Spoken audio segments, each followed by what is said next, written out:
There are two views of the Israeli military, what you hear in most of the media and the truth. I'm going to tell you the truth. I was the commander of British forces in Afghanistan. I have fought in combat zones around the world, including Northern Ireland, Bosnia, Macedonia, and Iraq. I was also present throughout the conflict in Gaza in 2014. Based on my experience and on my observations, the Israel Defense Force, the IDF, does more to safeguard the rights of civilians in a combat zone than any other army in the history of warfare. Why is this so? Firstly, Israel is a decent country with Western values run on democratic principles. Israel has no more interest in war than Belgium does. In fact, Israel has never started a war. The only reason it ever goes to war is to defend itself. And it has to defend itself because, unlike Belgium, it is surrounded by countries and armed groups that want to destroy it. Secondly, Judaism, with its unsurpassed moral standards, remains a major influence on the citizens of Israel. I say this as a non-Jew. Thirdly, the army is composed overwhelmingly of citizen soldiers. Israel's a small country with a small professional army. To fight a war, it depends on its conscripts and its reservists.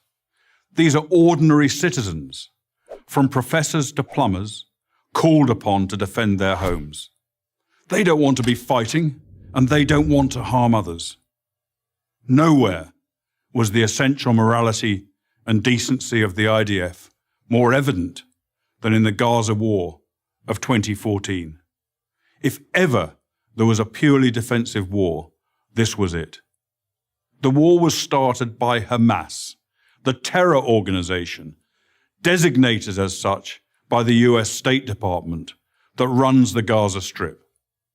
In the first 6 months of 2014, Hamas launched hundreds of rockets at Israeli civilians.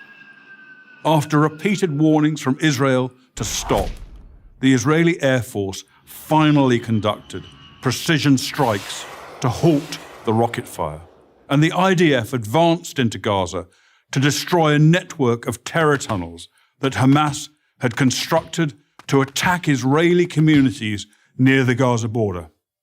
The IDF took extraordinary measures to give Gaza civilians notice of targeted areas, dropping millions of leaflets, broadcasting radio messages, sending texts, and making tens of thousands of phone calls.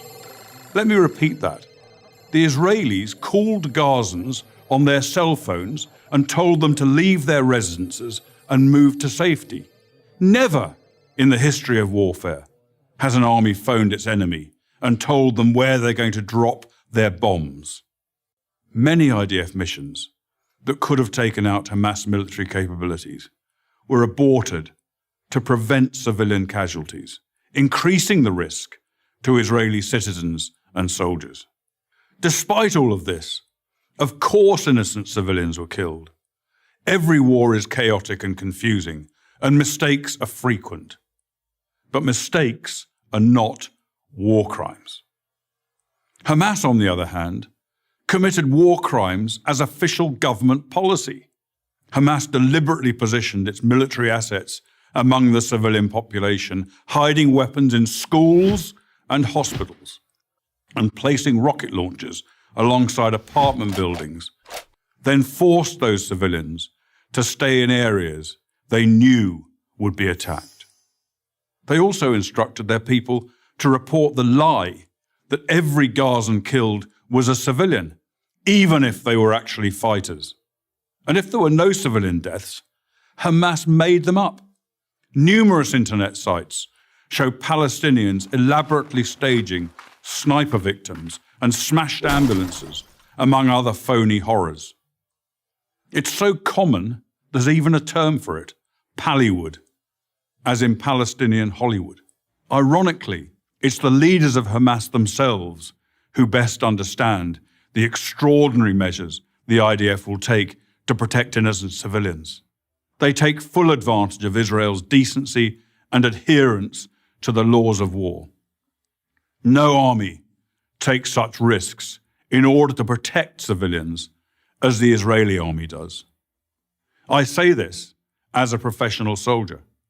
I say it because it's true, and people who care about truth should know it. I'm Colonel Richard Kemp for Prager University.